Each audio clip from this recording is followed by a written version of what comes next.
বাংলাদেশের জানমাল নিরাপত্তায় যেসব কাজ করতে চান বা আমরা কি চাই এটা জানাতে আমরা এসেছি। কিন্তু এখন দেখা গেল যে উনি আমাদের কথাগুলি সহানুভূতির সাথে শুনেছেন, বুঝেছেন, আমাদের দাবি দাওয়াগুলো নিয়েছেন এবং উনি কথা দিয়েছেন যে বাংলাদেশে ওনারা যতদিন ক্ষমতায় থাকবে বা যতদিন কাজ করতে পারবেন ততদিন এই বিষয়টা অবশ্যই উন্নতির থেকে উন্নততর অবস্থায় উনারা নিয়ে যাওয়ার চেষ্টা করবেন এবং আগামীতে আরো কিভাবে এটা এই সম্পর্কটাকে এবং সংখ্যালঘুদের এই অত্যাচারটাকে কমিয়ে সুন্দর কোঠায় নিয়ে আসা যায় সেই ব্যাপারে পরামর্শের জন্য উনি আমাদের ডাকবেন এবং আমাদেরকে সহযোগিতা করবেন।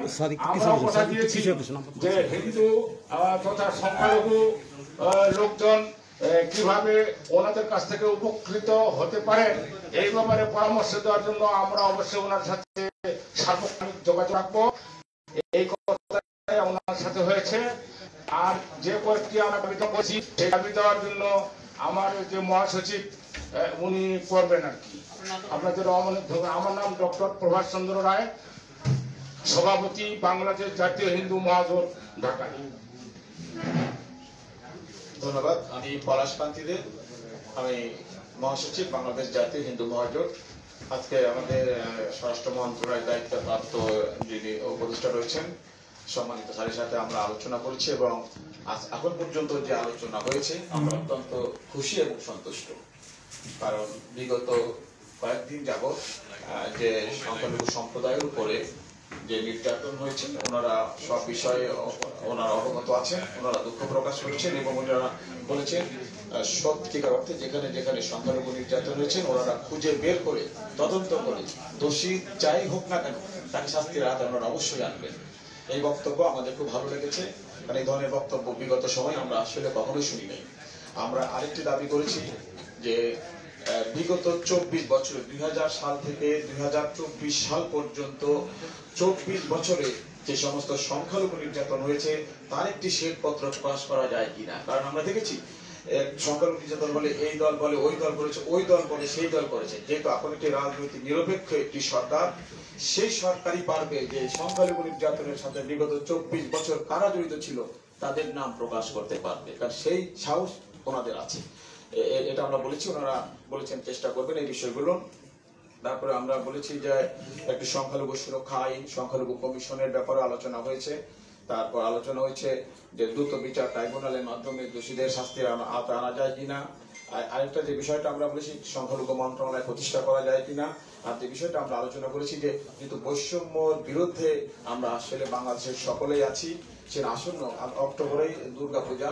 কারণ আপনারা জানেন যে দুর্গাপূজার আগে এবং পরে বাংলাদেশে বিগত 24 বছরে এদেশে কোন দুর্গাপূজায় হিন্দুরা শান্তিপূর্ণভাবে করতে পারে নাই। দুর্গা প্রতিমা ভাঙচুরের মধ্য দিয়ে আমাদের দুর্গাপূজা শুরু করতে হয়। এবার ওনাদের সাথে সেটা আলোচনা করেছি, ওনারা কঠোরভাবে সেটি মনিটরিং করবেন এবং এখানে অন্যরাও যারা ছিলেন মন্ত্রণালয়ের ঊর্ধ্বতন কর্তৃপক্ষ তারাও এই বিষয়টা অত্যন্ত কঠোরভাবে দেখবেন এবং হিন্দু সম্প্রদায়ের পাশে থেকে এই বিষয়গুলো দেখবেন। একই সাথে আমরা যে বিষয়টি আলোচনা করেছিলাম যে আমাদের দীর্ঘদিনের দাবি ছিল হিন্দু সম্প্রদায়ের, সেটি হচ্ছে যে দুর্গাপূজায় যে আমাদের একদিন ছুটি আছে, আমরা বারবার বৈষম্যের শিকার, দুর্গাপূজার ছুটিটা যেন এইবার থেকে 3 দিন করা হয় কিনা সেই বিষয়গুলো ওনারা দেখবেন এবং অত্যন্ত গুরুত্ব সহকারে দেখবেন। শুধু দেখার জন্যই দেখা না, কারণ আপনারা জানেন উনি বলেছেন যে দেখার জন্যই দেখা না, ওরা গুরুত্ব সহকারে দেখবেন। আমরা আরেকটা কথা বলেছি, আমরা এই সরকারকে স্বাগত জানিয়েছি, কারণ আমরা দেখেছি রাজনৈতিক সরকারের থেকে যখন আমরা 11 যখন যে সরকারটি ছিল ওই সরকারের সময় দেশে কোনো সংখ্যালঘু নির্যাতন হয় নাই। ওই সরকারের সময়টুকু প্রত্যেকটি রাজনৈতিক সরকারের সময় আমাদের উপরে সংখ্যালঘু নির্যাতন হয়েছে। আপনারাই এগুলো দেখেছেন, আপনারা দেখবেন, আপনারা যে ওই সময়টা যদি দেখেন যে বিগত 2 বছর যে 11 ফখরুদ্দিন স্যারের সময়, ওই সময় সংখ্যালঘু নির্যাতন হয় নাই।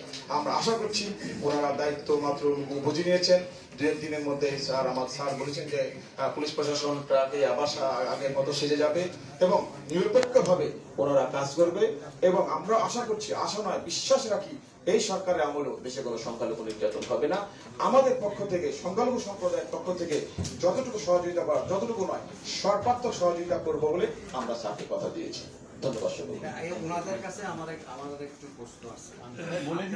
আপনাদের এই সংগঠন কবে প্রতিষ্ঠা লাভ করেছে এবং আপনারা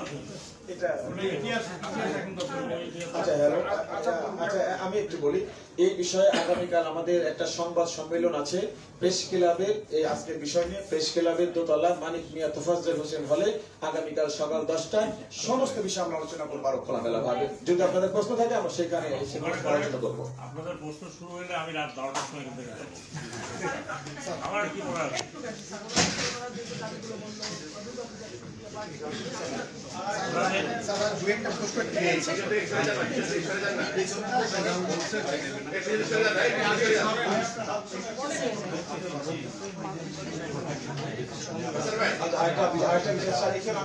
আমি একটা পয়েন্ট আমার বাদ রয়ে গেছে। শাহবাগের ছাত্র আন্দোলন করেছে 8 দফা দাবির প্রতি। আমরা বলেছি যে 8 দফা দাবির প্রতি আমরা একমত এবং সংখ্যালঘু হিন্দু ছাত্র তারা যে আন্দোলন করছে দেশব্যাপী যে বিষয়গুলো নিয়ে তারা 8 দফা দাবি দিয়েছে।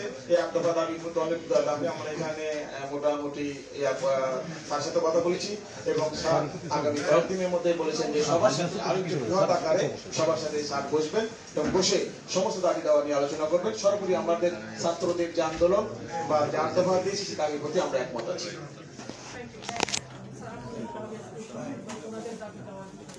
ওনাদের দাবি দেওয়া এখন কোনো কিছু না যে চান চাইছেন তারপরে তা আমার থেকে সামনে থাকে। তুমি ডাইরেক্টর ভালোভাবে লাইটিং করতে পারবে না ক্যামেরায়। তোমরা আমাকে ভিলেন বানায় সবাই। ওনারা আমাদের কাছে আসছিলেন এবং ওনার মনে কথা বলেছি। আমি ওনাদেরকে এটা বলেছি যে বাংলাদেশের সংখ্যালঘুর কথাটা শব্দ বলবেন না। আপনি বলেন আমি ভিন্ন ধর্মের লোক হয়তো বাংলাদেশ, এই সংখ্যালঘু করতে করতে আমরা এটাকে একটা জন্য কেমন বানিয়ে দিয়েছি। প্রথমের সাথে কথা বলেছি, অনেক গল্প করেছি, কথা বলছি, অনেক গল্প করেছি। আমার ছোটবেলার গল্প করেছি, আমার কাকিমার গল্প করেছি। আমি এটাও বলছি যে আমাকে দুর্গাপূজা 2বার চান্স করছে আর করে না। হ্যাঁ, তো ওনারা এখন আমাকে বলছেন যে আমার দাওয়াত করবেন লুচি আর লাবড়া খাওয়ার জন্য। উনিও বলছেন দাওয়াত করবেন। এগুলো অ্যাপার্ট স্টোরি। ওনারা কয়েকটা দাবি দেওয়া দিয়েছেন, এটা অনেক পুরনো, কোনো নতুন বিষয় নয়, নতুন কোনো বিষয় নেই। ওনারা আমার কাছে এইটুকু প্রবেশ করেছেন যে যারা বুঝে না বুঝে এক ধরনের আন্দোলন করে প্রচার করার চেষ্টা করছে সেটা সঠিক নয়। এরপরে লার্জ আকারে আমরা কথা বলবো। আর আমিও প্রবেশ করেছি।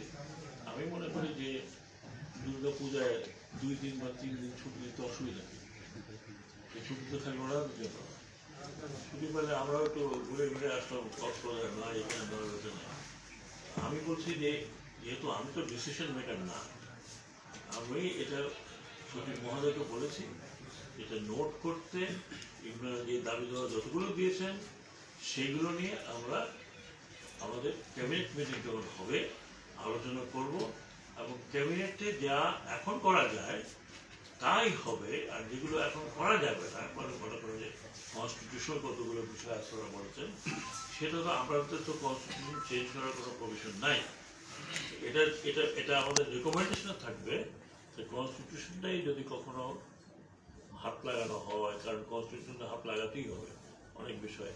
আমরা ডিক্টেটরশিপ চাই না, আমরা জবাবদিহি সরকার চাই। এই কারণে আমি গতবার বলছিলাম আমার বড় যে মিশন, আপনারা অনেকেই জানেন যারা আমাকে ইলেকশন কমিশন দেখেন, যে আমি মিশন নিয়ে আসি, পুরা করার চেষ্টা করি। ইলেকশন কমিশন তাই করে থাকি। আমার বড় যে মিশন যে পলিটিক্যাল পার্টি অ্যাক্ট, এটা আমি এখানে বসবো, আমরা একটা তৈরি করবো, দরকার বাইরে থেকে করবো। ওই পলিটিক্যাল পার্টি অ্যাক্টের মধ্যে যারা পলিটিক্স করতে পারবে পারবে, না পারলে করে না। এখানে পার্টি তো অভাব নেই। তো আমরা যেটা করতে পারি ওনাদের দাবি দেওয়াগুলো নিয়ে আমি ওনাদের কথা দিয়েছি যে আই উইল ডেফিনেটলি টক, এবং আমি ইনসিস্ট করবো যে হ্যাঁ দুর্গাপূজা ওনাদের সবচেয়ে বড় পূজা, ওনাদের না সারা বাংলাদেশে। এই আপনাদের যন্ত্রণা তো ঢুকতেও পারিনি দুর্গাপূজার মণ্ডপে। হ্যাঁ, দুর্গাপূজার মণ্ডপে তো আপনার সারাদিন সকাল থেকে বিকাল থাকে, ভালো ভালো খান। এই জন্য যাই হোক, আমি বলেছি যে যে যে আমার তরফ থেকে মন্ত্রণালয়ের তরফ থেকে আমি স্ট্রংলি রেকমেন্ড করবো যে অন্তত দুর্গাপূজায় 3 দিন ছুটি হয়, 3 দিন না হলে মিনিমাম 2 দিন যেন ছুটি হয়। তো কারণ অনেকে ঠিকই বলেছেন যে একদিন ছুটি হয়, তার আগের দিন যে ইস্যু হয়, যারা চাকরি বাকরি করে তারা যেতে পারে না। আমার এটা আমার মনে হয় খুব জেনুইন কোনো ইঞ্জিনিয়ারিং ব্যাপার না। তো আরও যেগুলো আছে ওনারা বলছেন সেগুলো ডেফিনেটলি টেক আপ আমি যারা কথা বলে ওনাদের 4-5 পিতা দিলাম, তারপর বলে গেলাম একটু এখানে ডিজি বিজেপি আছেন, উনি আমার একদম মানে অনুস্তুল্য। উনি নিজে আমাকে বলেছেন ভলান্টিয়ারলি যে ওনাদের যে সামনে পূজা আছে, যেটা জন্মাষ্টমীর পূজাতে দরকার হলে বিজেপি যা দরকার নিরাপত্তা, একদম নিবিড় নিরাপত্তা না। আর আপনারা শোনেন 3 স্তর 4 স্তর, কোনো 4-5 স্তর নেই, নিবিড় নিরাপত্তা দিবে যাতে কোনো ধরনের কিছু না হয়। আমরা এখনই ডাইরেক্টিভ পাঠিয়ে দেবো ডিস্ট্রিক্টগুলোতে যে ডিসি সাহেবরা ওনারা দায়িত্ব নেবেন, যেখানে যেখানে হবে যতটুকু নিরাপত্তা দেওয়া দরকার। যদি পুলিশ কম হয় তাহলে অন্য কাউকে নিয়ে আসবেন, আনসার নিয়ে আসবেন। আনসার নিয়ে আসলে ডিস্ট্রিক্টে আমাদের যেখানে রিজিওনাল হেডকোয়ার্টার আছে, বিজেপির রিজিওনাল হেডকোয়ার্টার আছে, ওনারা চাইলে ওনারা ডেফিনেটলি পাবেন। আমি চাই না যে কোনো রকমের কোনো থার্ড কলোনিস্ট একটা কিছু করুক, করে আমাদের বদনাম করুক, দেশের বদনাম করুক, সেটা ওনারাও চান না। এবং এই যে বলে যে ওদিকে চলে যাবো, তো ওনারাও জানে ওখানে গেলে সেকেন্ড ক্লাস সিটিজেন হয়ে তো থাকতে চায়, নিজের দেশের মধ্যে থাকতে চায়। আর বেশিরভাগই আমি যেটা মনে করি, এটা কোনো ধর্ম ভিত্তিক কোনো মারামারি হয় না।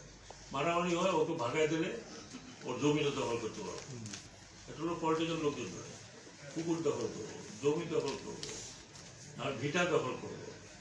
তো এইটা তো আমাদের শুধু যে মাইনরিটি প্রবলেম না, এটা তো আমাদের গরিব মানুষকে দেখা বাইক করে জমি দখল করতে হচ্ছে। কয়েকদিন আগে আমাকে একজন ফোন করছে, আজকে সকালে কত টাকার জমি ছিল,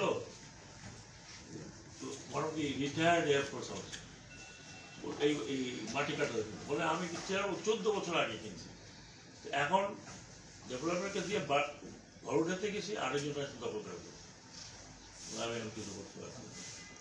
এই দখল তো ওনাদের দখল না, দখল তো পারলে পুরো দেশ দখল করে, বাকিটা বাদ দেয়। আমি ওনাদের কথা দিয়েছি, বিজেপি এখানেই কথা দিয়েছে যে ওনারা যখন ওনাদের প্রোগ্রাম হবে আমাদের থেকে আগে করবে। এখানে আমাদের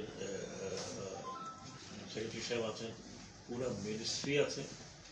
আমাদের কাজ এটা, আমাদের কাজ এখানে আর কোনো কাজ নেই। লোকজনকে সুরক্ষা দেওয়া, মানুষের যাতে সেটা হিন্দু হোক, মুসলমান হোক, খ্রিস্টান হোক, এটা আমাদের দায়িত্ব টু প্রোটেক্ট এভরিওয়ান। আমি এই কথা বলেছি।